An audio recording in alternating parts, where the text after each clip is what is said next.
Good evening guys, मैं पूजा आप सभी का स्वागत करती हूँ राम आईएएस में। तो कैसे हैं आप सभी लोग? आई होप एकदम बढ़िया होंगे। तो चलिए शुरू करते हैं आज की क्लास।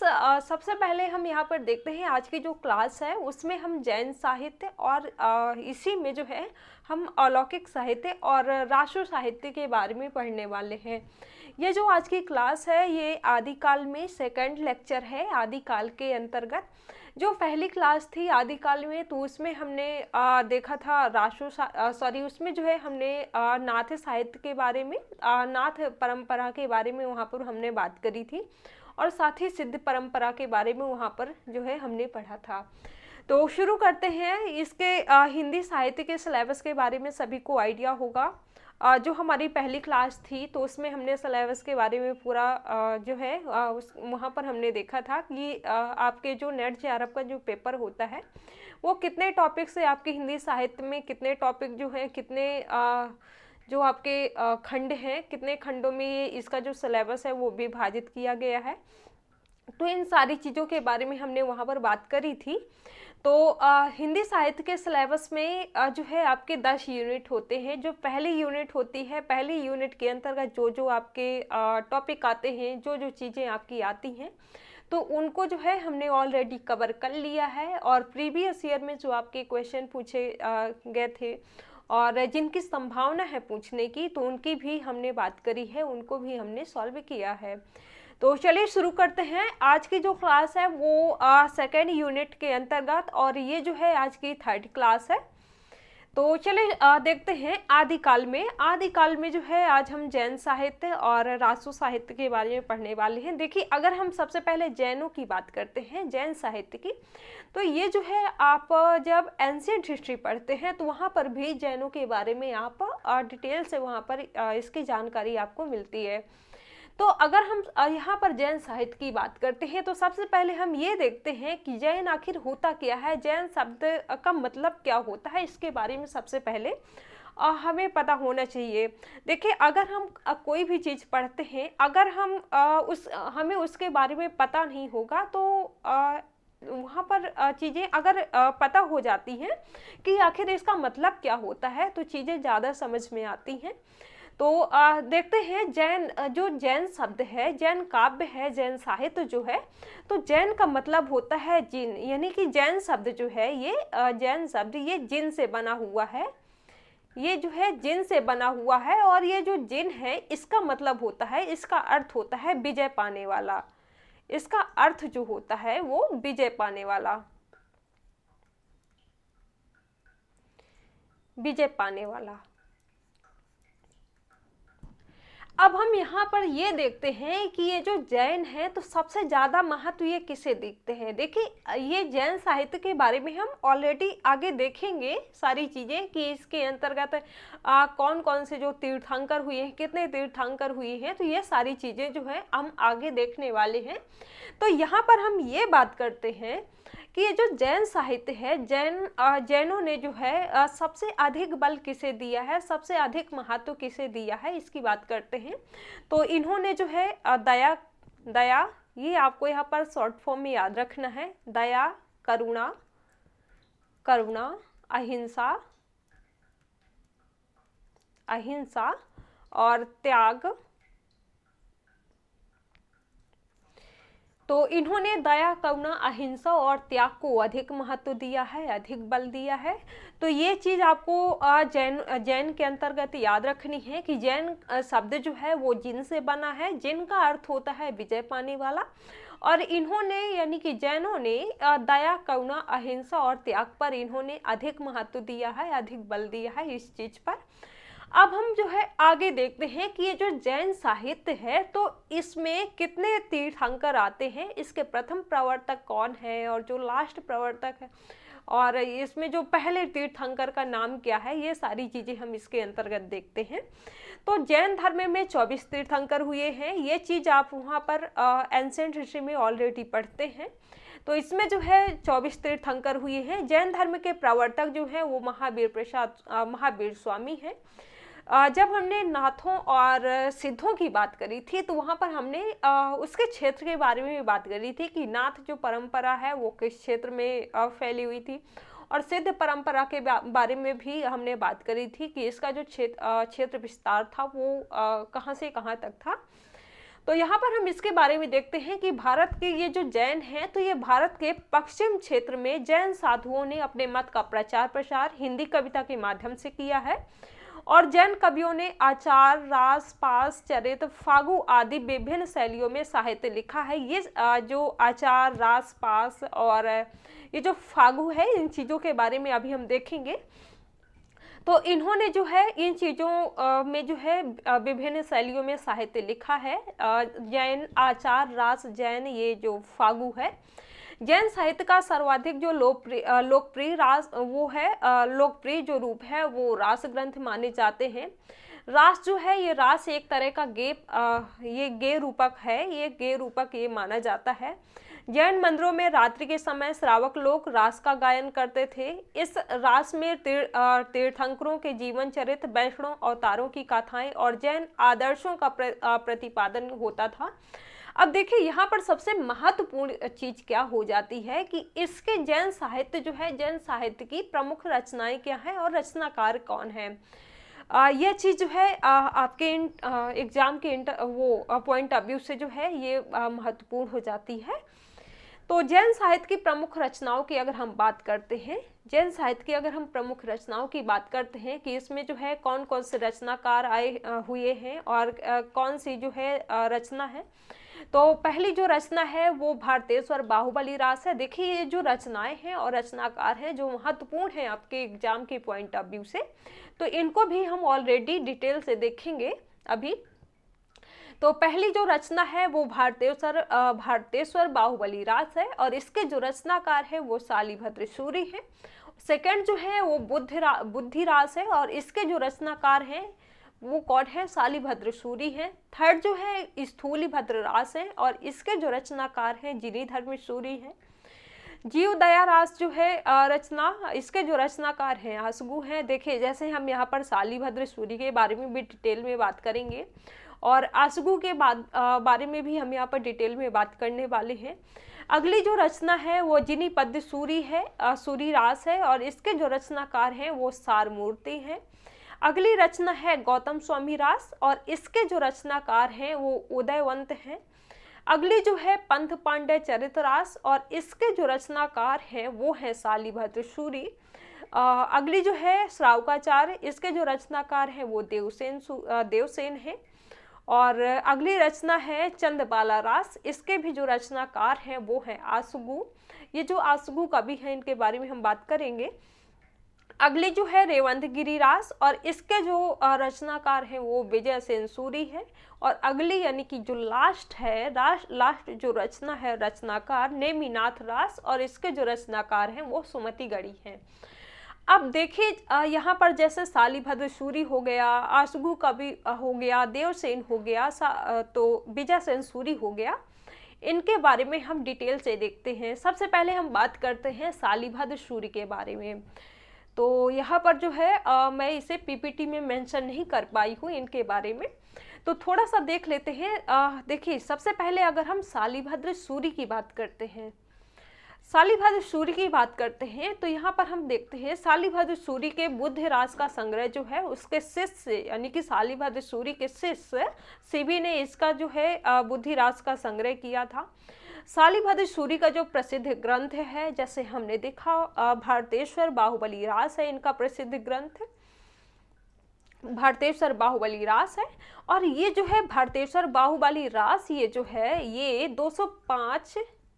205 ये छंदों में खंड काव्य है, ये 205 छंदों में खंड काव्य रचा गया है। इसका जो संपादन है वो मुनि जिनविजय ने किया था। तो ये चीज आपको यहाँ पर शालिभद्र सूरी के अंतर्गत याद रखनी है, शालिभद्र सूरी के बारे में याद रखनी है। अगला जो है देवसेन की बात करते हैं। तो देवसेन का जो प्रसिद्ध ग्रंथ है वो श्रावकाचार है, जैसे हमने यहाँ पर देखा श्रावकाचार है। और ये जो श्रावकाचार है देवसेन, ये जो श्रावकाचार है तो श्रावकाचार में 250 250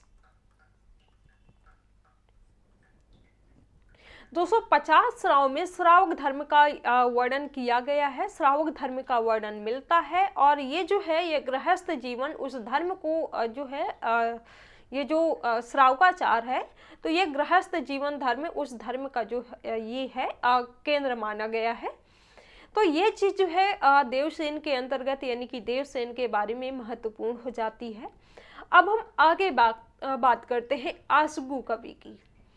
आसगु कवि की हम बात करते हैं, तो आसगु कवि के बारे में अगर हम देखें तो इनकी जो ग्रंथ है आसगु कवि की, तो इनके 2 ग्रंथ हैं। इन्होंने जो है 2 ग्रंथ लिखे हैं, 2 ग्रंथों की रचनाएं की हैं।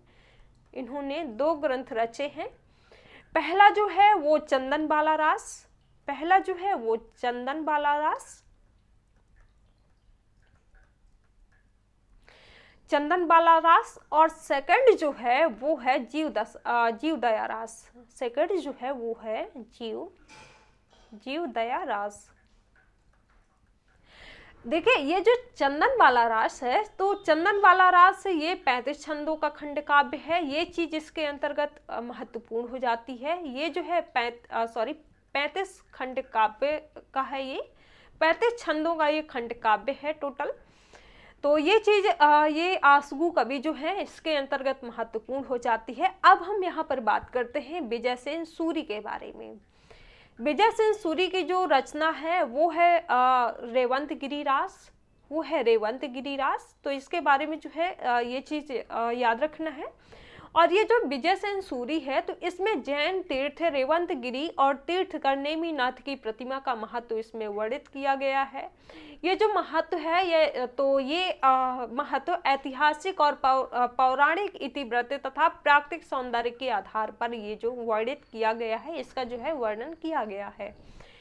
तो ये चीज आपको जो है विजय सेन सूरी यानी कि इसकी जो रचना है इनकी वो है रेवंत गिरी, इसके बारे में याद रखनी है। अब जो अगली जो रचना है वो है विनय चंद्र सूरी। अगले जो रचनाकार हैं वो है विनय चंद्र सूरी। तो विनय चंद्र सूरी जो है इनके बारे में यहाँ पर मेंशन नहीं किया गया है, लेकिन थोड़ा सा जान लीजिए। विनय चंद्र सूरी की बात करें, विनय चंद्र सूरी देखिए कुछ चीज़ें जो है मैं यहाँ पर जल्दी में मेंशन नहीं कर पाई हूँ पीपीटी में, लेकिन जब आप अगर आपको पीडीएफ चाहिए तो आप हमारे रामायस ऐप पे जाइएगा। वहाँ पे सारी जितनी भी आपके जितने सब्जेक्ट की आपकी पीडीएफ है वहाँ पर सारी वहाँ पर अवेलेबल हैं, तो वहाँ से आप इन्हें डाउनलोड कर लीजिएगा। तो देखते हैं हम विनय चंद्र सूरी के बारे में। विनय चंद्र सूरी के बारे में देखिए यहाँ पर जरूरी नहीं है कि पीपीटी में सारी चीज़ें हों, क्योंकि जो आपके एग्जाम में जो आपकी चीज़ें महत्वपूर्ण है एग्जाम के पॉइंट ऑफ व्यू से, मैं यहाँ पर आपको सारी चीज़ें बता दूंगी ऑलरेडी। तो और ये जो सारी चीज़ें हैं वो आपको वहाँ पर पीडीएफ में मिल जाएंगी। तो देखिए हम बात करते हैं विनय चंद्र सूरी की।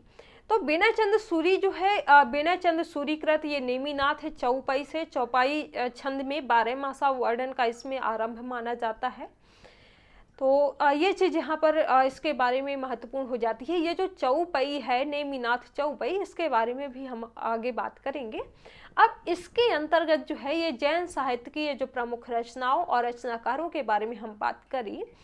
इसके साथ साथ कुछ और भी कवि आते हैं, कुछ और रचनाकार हैं, उनकी बात करते हैं। जैसे स्थूलीभद्र रास के बारे में हमने ऑलरेडी बात करी। नेमिनाथ रास और जिन धर्मेश्वरी, इसके बारे में भी हमने देखा कि इसकी रचना कौन सी है। मुनि सुमतिगढ़, इसके बारे में भी हमने बात करी। अब हम आगे देखते हैं, अगला है अब आदिकालीन लौकिक साहित्य। यहाँ पर देखिए हमने क्या बात करी थी, फागु काव्य की। जैनों के अंतर्गत हम क्या बात करी थी, थोड़ा सा हम इसके बारे में भी बात कर लेते हैं। फागु काव्य की हमने बात करी थी। तो ये जो जैन है यानी कि जैन कवि जो हैं, तो जैन कवियों ने फागु काव्य भी लिखे हैं। फागु काव्य ये जो है आपका फाल्गुन माह जो फाल्गुन होता है, तो फाल्गुन के आसपास ये फागु बसंत ऋतु होली के आसपास जब ये गाया जाता है, होली के आसपास का ये टाइम होता है। तो तब ये गाया जाता है। ये जो सर्वाधिक प्राचीन काव्य, ये प्राचीन फागु ग्रंथ माना जाता है। ये फागु जो है, यानी कि इसे कहीं कहीं पर फाग भी बोलते हैं। तो ये जो है जैनों के अंतर्गत महत्वपूर्ण हो जाती है। अब हम आगे देखते हैं, अगला टॉपिक है वो आदिकालीन लौकिक साहित्य। आदिकालीन लौकिक साहित्य की बात करते हैं तो हम यहाँ पर देखेंगे कि कौन कौन से रचनाकार हैं और कौन कौन सी रचना है इस टाइम की लौकिक साहित्य के अंतर्गत। तो इसकी बात करते हैं तो हिंदी साहित्य के आदिकाल में नाथ सिद्ध एवं जैन साहित्य धर्माश्रित होने के कारण तथा रासो साहित्य राजश्रित होने के कारण सुरक्षित रह गया है।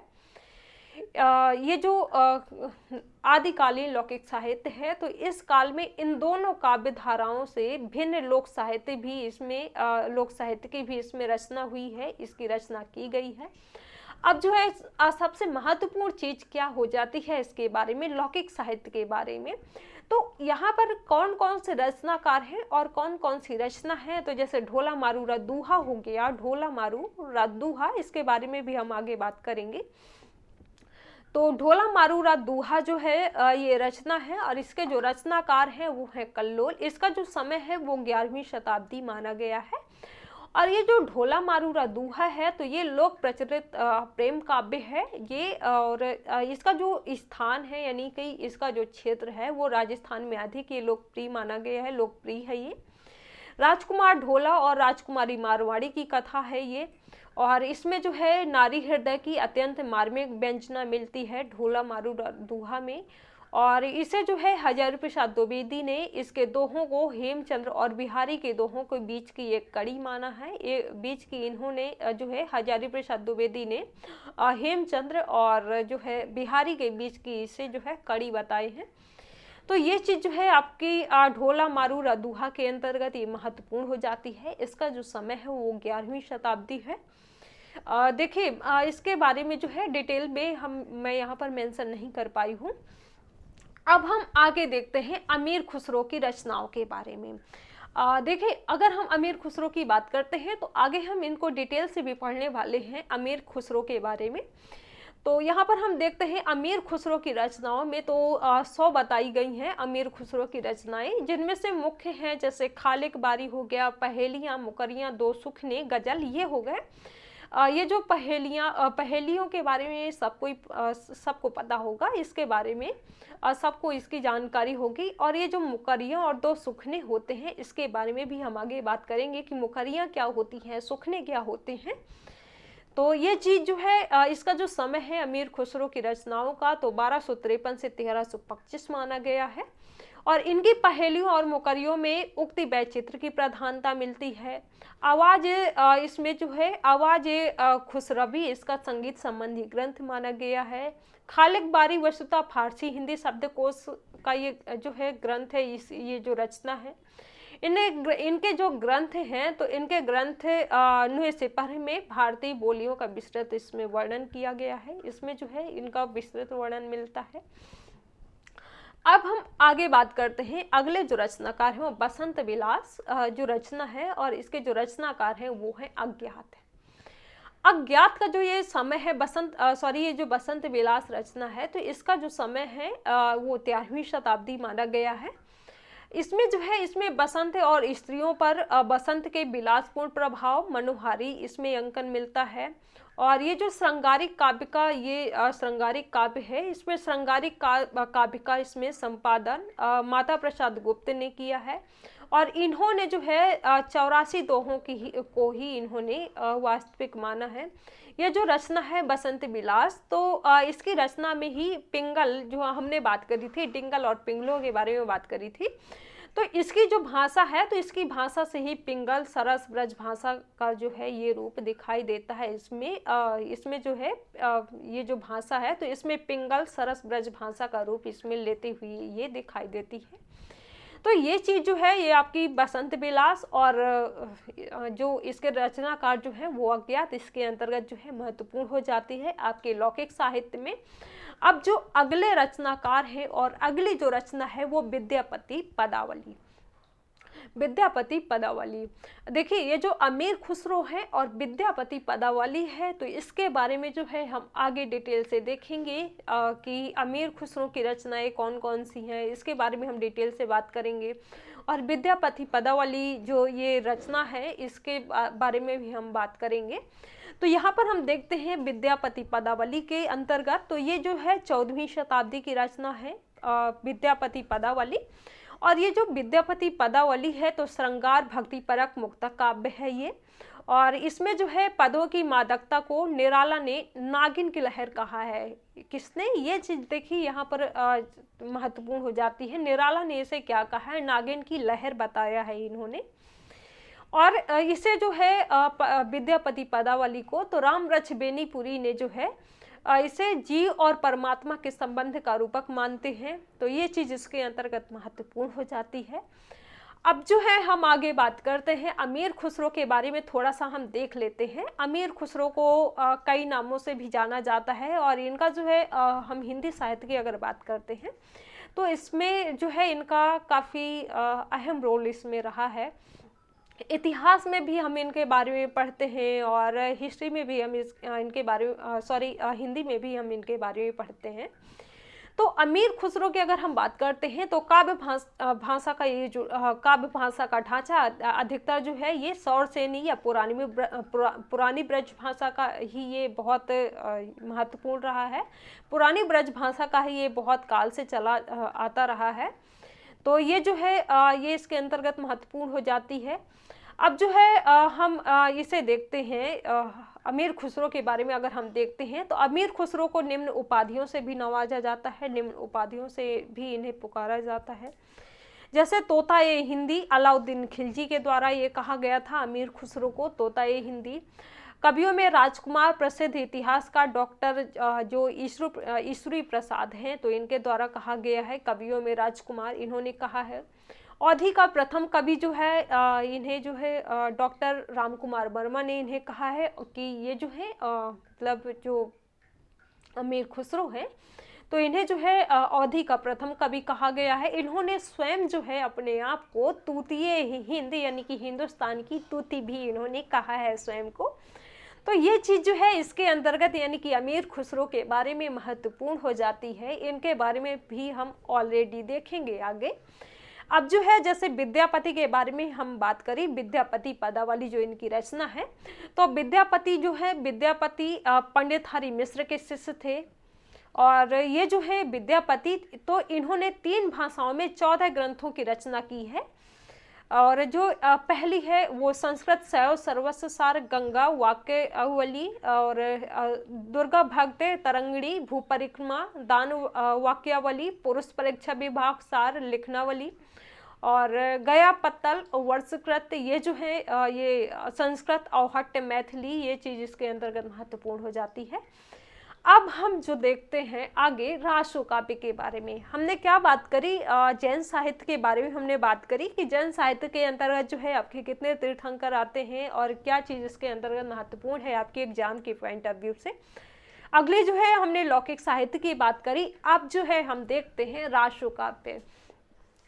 अब देखिए अगर हम रासो काव्य की बात करते हैं तो हम सबसे पहले देखते हैं कि आखिर रासो का मतलब क्या होता है, रासो शब्द की उत्पत्ति किससे हुई है, इसके बारे में सबसे पहले हम बात करते हैं। तो रासो शब्द की उत्पत्ति के संदर्भ में जो है कई मान्यताएं हैं, कई विद्वानों ने अलग अलग तरीके से माना है। यानी कि हम कह सकते हैं कि इनकी जो उत्पत्ति है तो इस उत्पत्ति के संदर्भ में जो है काफ़ी मतभेद बताया गया है। प्रथम मत जो है वो गारसा दत्तासी का है और ये कहते हैं गारसा दत्तासी के बारे में हमने बात करी है। तो ये जो है गारसा दत्तासी कहते हैं कि गारसा दत्तासी का जो पहला मत है तो इन्होंने रासो को मूल शब्द मानते हुए इसका जो उद्भव है रासो काव्य का यानी कि रासो का जो उद्भव है वो राजसू यज्ञ से मानते हैं। तो यहाँ पर जो है ये आ सकता है आपके एग्जाम में, ये याद रखना है। तो गारसा दत्तासी जो है ये किस राजसूई इसका जो उद्भव है वो राजसूय यज्ञ से मानते हैं। राजसू यज्ञ से मानते हैं। इसके ये जो इसका अर्थ होता है, इससे यह अर्थ ध्वनित होता है, यह अर्थ उच्चारित होता है कि रासों का मूल संबंध जो है वो वीरता से है, वीरता से है। और दूसरा मत जो है, ये हमने बात करी गारसा दत्तासी के बारे में, ये चीज यहाँ पर आपको याद रखनी है। गारसा दत्तासी जो है इसका उद्भव रासों का किससे मानते हैं, राजसू यज्ञ से मानते हैं। और राजसू यज्ञ का मतलब होता है कि ये जो है राजसू यज्ञ, इससे यह अर्थ उच्चारित होता है, ये अर्थ ध्वनित होता है कि ये जो रासो है, रासो का मूल संबंध जो है वो वीरता से है। अगला जो है आचार शुक्ल। आचार शुक्ल के अगर संबंध में हम बात करें तो आचार शुक्ल का जो है वो, जिन्होंने बीसल देव रासो, इनका जो मत है वो बीसल देव रासो नामक ग्रंथ को आधार मानते हुए इसमें जो रसायन शब्द है तो इसकी उत्पत्ति जो है वो रसायन से मानते हैं। तो ये चीज जो है यहाँ पर महत्वपूर्ण हो जाती है। बीसल देव के बारे में भी हम आगे बात करेंगे।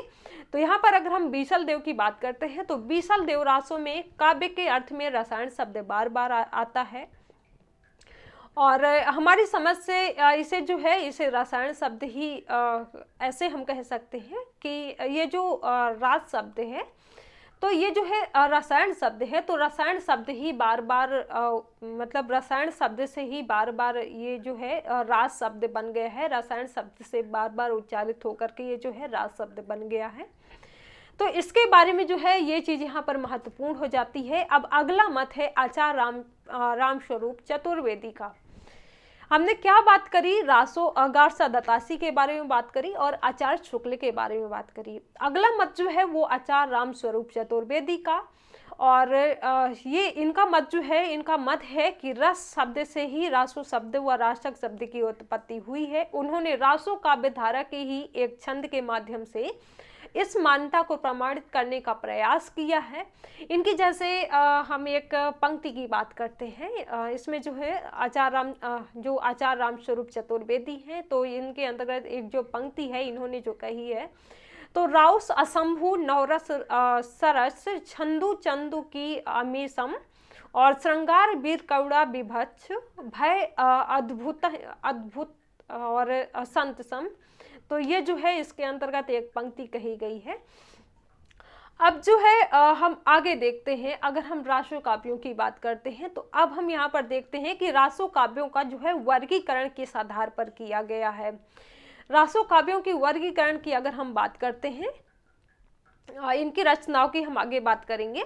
इसमें जो है ये जो रासो काव्यों का वर्गीकरण है इसमें मैं मेंशन नहीं कर पाई हूँ। तो ये हम जानते हैं कि जो रासो काव्य है इसका वर्गीकरण आखिर किस प्रकार से किया गया था, किस तरह से किया गया था, तो इसके बारे में भी हम बात करते हैं।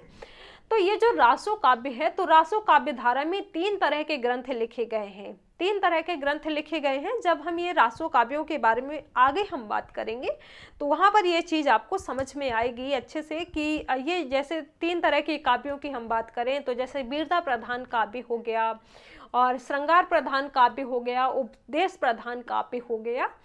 तो ये जो है रासों का जो ग्रंथ है वो 3 प्रकार से ये जो है 3 तरह के इन्होंने ग्रंथ लिखे हैं, वीरता प्रधान और श्रृंगार प्रधान, उपदेश प्रधान। अब देखते हैं हम जो वीरता प्रधान है, वीरता प्रधान रासो काव्य है। तो वीरता प्रधान के बारे में अगर हम बात करें वीरता प्रधान की, तो वीरता प्रधान जो है, ये वीरता प्रधान रासो काव्यों में वीर रस संगीत रस माना गया है। और ये जो वीर रस है तो ये संयोग श्रृंगार और गौड़ रस है, ये संयोग श्रृंगार और गौड़ रस है। इसमें जो है चारण कवियों ने आश्रितताओं की प्रशंसा के लिए ये जो है अतिशयोक्तिपूर्ण वीर काव्य लिखे हैं। जैसे हम उदाहरण में देखते हैं पृथ्वीराज रासो के बारे में भी हम ऑलरेडी आगे बात करेंगे। तो जैसे हम यहाँ पर वीरता प्रधान काव्य है, रासो काव्य है, तो इसमें जैसे हम उदाहरण में बात करें पृथ्वीराज रासो हो गया, और यानी कि चंद्रबरदाई, हमीर रासो, संगधर, और अगले जो है वो खुमार रासो, दलपति विजय, और अगले जो यहाँ पर रचनाकार और रचना है वो है विजयपाल रासो और नल सिंह। तो ये जो है ये रचनाकार और रचनाएं जो हैं ये वीर प्रधान जो वीरता प्रधान रासो काव्य हैं उसके अंतर्गत आ जाते हैं। अब जो हमने अगली क्या बात करी थी, 3 हमने रासो काव्य देखे थे।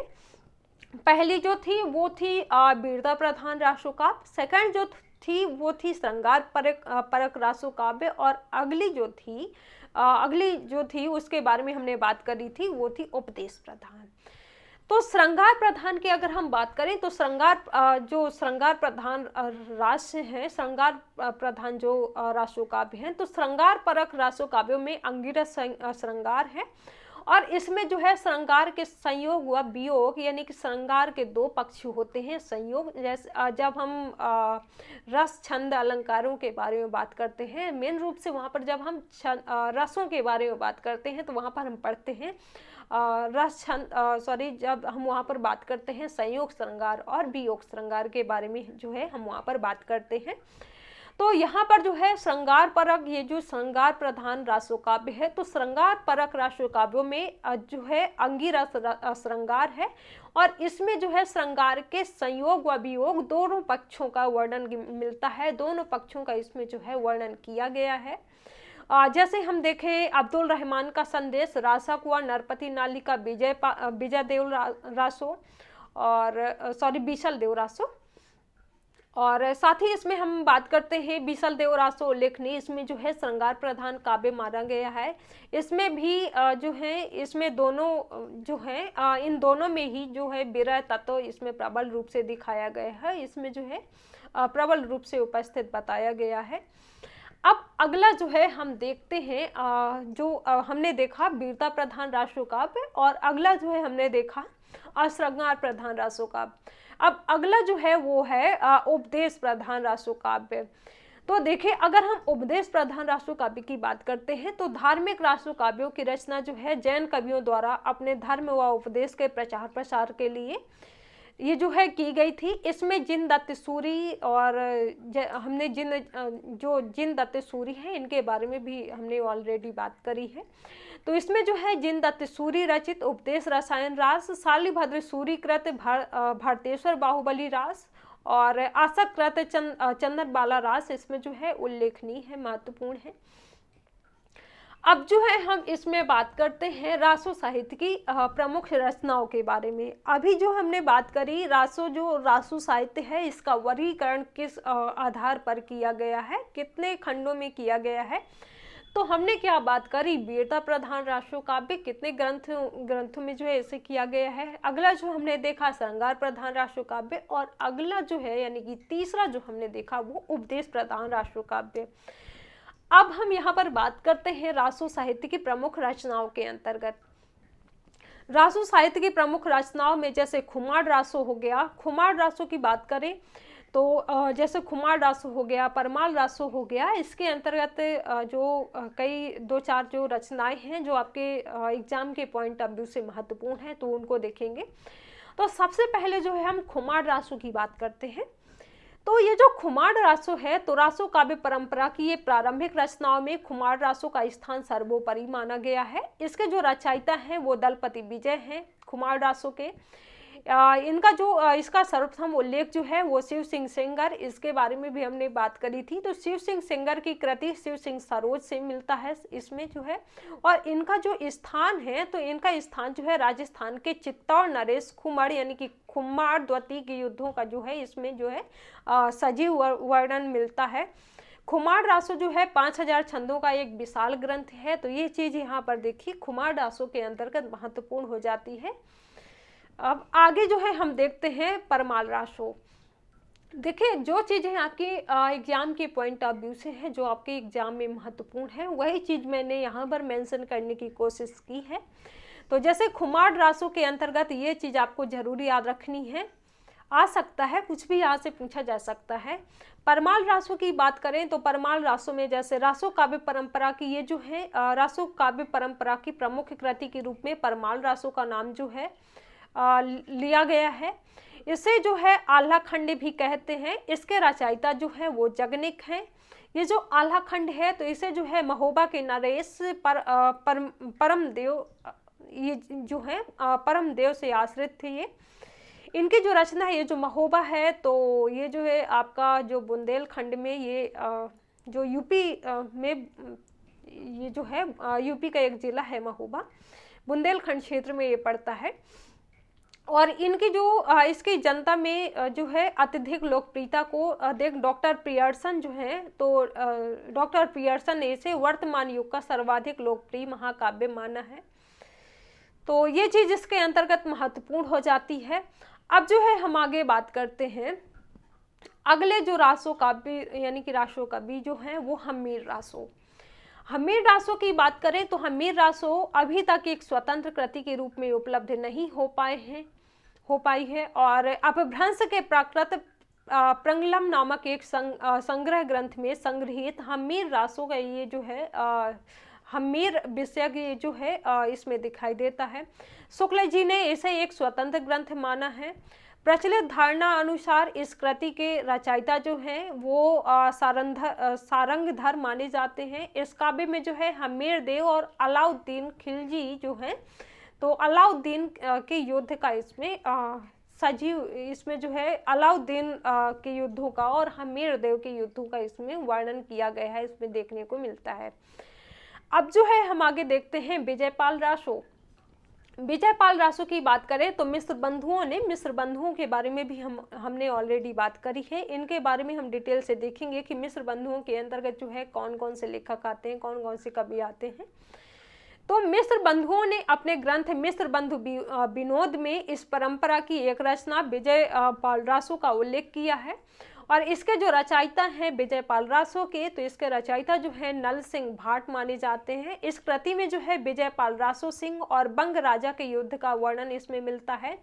देखिए जैसे हमने हम्मीर रासो की बात करी, तो यहाँ पर जो है हम्मीर देव और अलाउद्दीन के युद्धों का इसमें वर्णन मिलता है हम्मीर रासो रचना में। और जो है विजयपाल रासो, तो इसमें जो है इसमें विजयपाल सिंह और बंग राजा के युद्धों का इसमें जो है वर्णन मिलता है। इसमें जो है इस कृति में केवल 42 छंद ही इसमें उपलब्ध हो पाए हैं। तो यहाँ पर इनके आपको जो युद्ध हुए हैं जिनके बीच, तो ये चीज़ यहाँ पर आपको महत्वपूर्ण हो जाती है, ये चीज़ आपको याद करना है। अब जो है हम आगे देखते हैं बीसलदेव रासो। बीसलदेव रासो की बात करें तो बीसलदेव रासो इस काव्य परंपरा की प्रमुख कृति मानी गई है। इसके जो रचयिता हैं बीसलदेव रासो के, तो नरपति नाल माने जाते हैं, जो कि अजमेर के चौहान राजा बीसलदेव यानी कि विग्रह राज चतुर्थ के समकालीन थे ये। और इसमें जो है अजमेर नरेश विग्रह राज उपनाम बीसलदेव और उनकी पत्नी राजा भोज की पुत्री राजमती के इसमें जो है राजमती के विवाह, कलह, विरह और मिलन के मार्मिक चित्र इसमें अंकित किए गए हैं। ये जो है बीसलदेव रासो तो 4 खंडों में विभाजित 125 छंदों का ये छोटा सा एक काव्य है ये। तो ये चीज इसके अंतर्गत आपको याद रखनी है बीसलदेव रासो के अंतर्गत। अब हम आगे देखते हैं पृथ्वीराज रासो। पृथ्वीराज रासो की बात करें तो ये इनके बारे में जो है आप हिस्ट्री में भी पढ़ते हैं पृथ्वीराज रासो के बारे में। तो यहाँ पर देखिए मतभेद भी है, इसको काफ़ी लोग जो हैं यानी कि काफ़ी लेखक जो हैं तो अलग अलग तरीके से इनकी जो चीज़ें हैं यहाँ पर दिखाई गई हैं। तो इसमें जैसे रासो काव्य परंपरा की ये जो है सर्वश्रेष्ठ एवं प्रतिनिधि ग्रंथ है बीसलदेव रासो, ये पृथ्वीराज रासो। तो ये चीज़ इसके अंतर्गत महत्वपूर्ण हो जाती है। जैसे आचार्य शुक्ल के बारे में हम देखें तो आचार्य शुक्ल ने जो है इसे हिंदी का प्रथम महाकाव्य और इसके रचयिता जो है वो चंद्रबरदाई को हिंदी का प्रथम कवि माना है। चंद्रबरदाई जो है चंद्रबरदाई दिल्ली नरेश पृथ्वीराज चौहान के प्रमुख सामंत, सलाहकार, मित्र और राजा कवि थे। इनके विषय में प्रसिद्ध है कि पृथ्वीराज और चंद्रबरदाई दोनों का जो जन्म है वो एक ही दिन हुआ था और मृत्यु भी जो है यानी कि दोनों की मृत्यु भी जो है वो एक ही दिन हुई थी। ये चीज़ यहाँ पर यानी कि इनका जो जन्म और मृत्यु जो है वो पृथ्वीराज और चंद्रबरदाई ये जो है इनकी एक ही दिन मृत्यु और जन्म जो है एक ही दिन हुआ था, ऐसा बताया जाता है। कवि जो है चंद्रबरदाई जो हैं तो इनके 4 पुत्र थे, जिनमें से चतुर्थ पुत्र जो था वो जहर था, जिस समय पृथ्वीराज को मोहम्मद गौरी बंदी बना करके गजनी ले गया था। देखिए इसके बारे में भी हम आगे बात करेंगे कि आखिर क्या सही है, क्या जो है कई जो लेखक हैं किस प्रकार से चीज़ें मानते हैं, इसमें काफ़ी मतभेद भी है। तो इसमें जो है जिस समय पृथ्वीराज को मोहम्मद गौरी बंदी बना करके गजनी ले गया था, तो उस समय चंद्रबरदाई भी उसके पीछे पीछे गया था और अपने पुत्र जल्हड़ को अपनी अधूरी रचना पृथ्वीराज रासो सौंप गए थे। इस संबंध में जो है ये जो पृथ्वीराज रासो है ये प्रसिद्ध है। अब देखिए यहाँ पर काफ़ी मतभेद भी हैं और कुछ चीज़ें इसमें मानी जाती हैं। तो इनकी अगर हम रचना की बात करें तो ये पृथ्वीराज रासो में, तो इस रचना में चौहानों की वंशावली के 44 नाम प्रस्तुत किए गए हैं, जिनमें से हमने देखा जो इसमें मुख्य रूप से जो है वो 7 ही प्रमाणित हैं, 7 ही इसमें मतलब माने गए हैं मुख्य रूप से। पृथ्वीराज की माता का नाम जो है इस ग्रंथ में कमला देवी बताया गया है, जबकि ऐतिहासिक साक्ष्यों में अगर हम इसकी बात करते हैं तो इनका नाम जो है वो कर्पूरी देवी प्राप्त होता है, कर्पूरी देवी जो है बताया गया है। तो ये चीज़ भी देखिए यहाँ पर किसी ने जो है पृथ्वीराज रासो में जो है ये इनकी माता का नाम जो है वो कमला देवी बताया गया है, लेकिन ऐतिहासिक साक्ष्यों की अगर हम यहाँ पर बात करते हैं पृथ्वीराज रासो के अंतर्गत, तो इनकी माता का नाम जो है वो कर्पूरी देवी बताया गया है। और पृथ्वीराज रासो के पिता की मृत्यु की तिथि और उनके संबंधित कई अन्य घटनाएं भी यहाँ पर जो है काल्पनिक दिखाई गई हैं, काल्पनिक हैं। पृथ्वीराज की बहन प्रथा का विवाह जो है वो समर सिंह से होना बताया गया है, लेकिन यहाँ पर यह संभव नहीं है, क्योंकि ये जो समर सिंह हैं तो समर सिंह पृथ्वीराज की मृत्यु के बाद 100 वर्षों तक जीवित रहे हैं। तो ये चीज़ यहाँ पर बताई जाती है। और जैसे हम पृथ्वीराज में देखते हैं 14 विवाहों के वर्णन के बारे में हम यहाँ पर सुनते हैं, पढ़ते हैं कि पृथ्वीराज ने जो है वो 14 विवाह किए थे। तो पृथ्वीराज रासो में पृथ्वीराज के 14 विवाहों का वर्णन किया गया है, जबकि इतिहास के अनुसार अगर हम यहाँ पर बात करते हैं, देखिए हिंदी में जो है हम 14 विवाहों की यहाँ पर बात करते हैं, 14 विवाहों के बारे में हम यहाँ पर पढ़ते हैं, लेकिन अगर हम यहाँ पर एक बार इतिहास के आधार पर हम इसको देखें पृथ्वीराज रासो को, तो इतिहास के आधार पर यह बात जो है वो अविश्वसनीय बताई गई है, अविश्वसनीय मानी गई है, क्योंकि 30 वर्ष की अवस्था में जो है इसकी मृत्यु हो गई थी। तो यहाँ पर इसके बारे में संभव नहीं है। एक बार आप खुद सोचिए कि अगर पृथ्वीराज रासो ने जो है वो 14 विवाह किए थे, 14 विवाहों का इसमें वर्णन मिलता है, तो यहाँ पर इनकी मृत्यु जो है वो 30 वर्ष की अवस्था के आसपास ही हो गई थी। तो कैसे संभव हो सकता है? तो ये चीज़ जो है ये पृथ्वीराज रासो में 14 विवाहों का वर्णन मिलता है। अगर हम इतिहास के आधार पर देखते हैं तो ये जो है ये अविश्वसनीय माना गया है, क्योंकि इनकी जो मृत्यु है वो 30 वर्ष की अवस्था में ही हो गई थी, 30 वर्ष की आयु में हो गई थी। तो ये चीज़ यहाँ पर नहीं मान सकते हैं, यहाँ पर मतलब पूर्ण रूप से नहीं मान सकते हैं। और इसी में जैसे हम देखें पृथ्वीराज रासो की अगर हम बात करते हैं तो इसमें जो है पृथ्वीराज रासो की भाषा भी बताए जो है पृथ्वीराज रासो की भाषा भी बताए गए काल की ही नहीं मानी जाती है, क्योंकि इसमें जो है कई ऐसे शब्दों कारक चिन्हों का इसमें प्रयोग किया गया है जो कि 16वीं शताब्दी की भाषा मानी गई है, 16वीं शताब्दी के भाषा के रूप में इसे जो है माना गया है। साथ ही इसमें जो है इस ग्रंथ में पृथ्वीराज का जन्म और मृत्यु भी जो है जिस संमत में बताया गया है वह भी इतिहास द्वारा स्वीकार नहीं किया गया है। और साथ ही इसमें जो है पृथ्वीराज रासो व परमाल रासो में भी एक तथ्य को लेकर के अंतर विरोध है, काफ़ी मतभेद है, काफ़ी विरोध है कि जो पृथ्वीराज रासो में बताया गया है कि पृथ्वीराज ने परमाल को जीवन दान दे दिया था, जबकि परमाल रासो में ऐसा बताया गया है कि जो पृथ्वीराज रासो है तो पृथ्वीराज ने परमाल को निर्दयता पूर्वक मार डाला था। लेकिन यहाँ पर क्या बताया जाता है पृथ्वीराज रासो व परमाल रासो में ऐसा बताया जाता है कि पृथ्वीराज रासो में जो है पृथ्वीराज रासो ने परमाल को जीवन दान दिया था, जबकि इसमें ऐसा बताया जाता है जो रासों में पृथ्वी राज परमाल रासों में ऐसा बताया जाता है कि पृथ्वीराज जो है, पृथ्वीराज ने परमाल रासों को निर्दयता पूर्वक मार डाला था। तो ये चीज़ यहाँ पर इसके अंतर्गत बताई जाती है। तो पृथ्वीराज रासों के अंतर्गत ये चीज़ महत्वपूर्ण हो जाती है। और हाँ, एक चीज़ और इसमें प्रचलित है पृथ्वीराज रासों के अंतर्गत, इसमें जो है पृथ्वीराज रासों में बताया जाता है कि अंधे पृथ्वीराज ने गौरी को मार डाला था।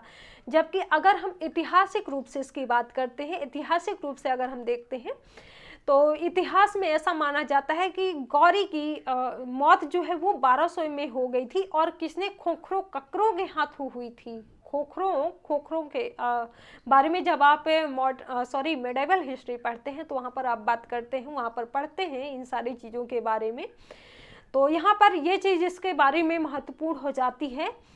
इसकी मृत्यु को लेकर के वहाँ पर आप देखो, जब हिस्ट्री में पढ़ते हैं तो वहाँ पर कुछ चीज़ें अलग तरीके से वहाँ पर आपको इसके बारे में पढ़ने को मिलती हैं। और अगर हिंदी की बात करते हैं तो यहाँ पर जो है कुछ मतलब चीज़ें जो हैं वो आप प्रामाणिक कह सकते हैं या फिर आप विश्वसनीय जो है मानी जाती हैं। तो ये चीज़ इसके बारे में महत्वपूर्ण हो जाती है। अब जो है हम आगे देखते हैं आदिकालीन हिंदी का पहला कवि। आदिकालीन हिंदी के पहले कवि की यहाँ पर हम बात करते हैं। तो आदिकाल हिंदी का पहला कवि जो है राहुल संगतायन ने 7वीं शताब्दी के कवि सरहपदा यानी कि सरहपदा को हिंदी का पहला कवि माना है। किसने माना है? राहुल संगतायन ने माना है। और राहुल संगतायन ने 7वीं शताब्दी के, इन्होंने कहा 7वीं शताब्दी के कवि सरहपदा को जो है ये पहले कवि मानते हैं हिंदी के। डॉक्टर शिव सिंह सेंगर की बात करें तो डॉक्टर शिव सिंह सेंगर ने जो है इन्होंने जो है 7वीं शताब्दी के पुष्य या पुण्य नामक कवि को हिंदी का प्रथम कवि मानते हैं। अब जो है हम आगे बात करें, डॉक्टर गणपति चंद्र गुप्त शालिभद्र सूरी को हिंदी का प्रथम कवि मानते हैं। तो ये चीज़ जो है इसके बारे में महत्वपूर्ण हो जाती है। तो आज का सेशन जो है वो हम यहीं तक रखते हैं। हमने बात करी आदिकाल के अंतर्गत, हमने देखा कि जो है आदिकाल में जो है हमने नाथ साहित्य के बारे में बात करी, सिद्ध साहित्य के बारे में बात करी, और साथ ही इसमें हमने जैन साहित्य के बारे में बात करी और रासों काव्यों के बारे में हम बात करी, और साथ ही इसमें जो है लौकिक साहित्य के बारे में भी हमने बात करी। तो ये चीज़ यहाँ पर आपको महत्वपूर्ण हो जाती है आदिकाल के अंतर्गत, ये चीज़ आपको याद रखनी है। तो आज का सेशन जो है वो हम यहीं तक रखते हैं। आगे मिलते हैं अगली क्लास में, और जो अगली क्लास होगी तो जैसे हमने आदिकाल के अंतर्गत जो जो चीज़ें देखी, नाथों साहित्य के बारे में जैसे हमने बात करी, सिद्ध साहित्य के बारे में बात करी, रास साहित्य, काव्य साहित्य के बारे में बात करी, लौकिक साहित्य के बारे में बात करी, तो ये इन चीज़ों से, इन टॉपिक्स ये जो हैं तो इनसे आपको अगले जो हमारी अगली क्लास होगी तो वहाँ पर इनसे संबंधित जो आपके प्रश्न पूछे गए हैं प्रीवियस ईयर में, जो आपके प्रश्न आए हुए हैं और जिनकी संभावना है पूछने की आपके एग्ज़ाम में, तो उनको जो है हम लेकर आएंगे, उनको वहाँ पर हम सॉल्व करेंगे। फिर आगे जो इसके आगे यानी कि अगला जो टॉपिक है आपके सिलेबस में, तो उसकी हम बात करेंगे। तो अगली जो हमारी क्लास होगी वो जो है 7 बजे होगी, और लाइव क्लास होगी, क्वेश्चन वाली क्लास होगी, यानी कि उसमें जो है हम टेस्ट सीरीज सॉल्व करेंगे हिंदी की। तो चलिए आज का सेशन हम यहीं तक रखते हैं। सभी को बाय बाय, थैंक यू।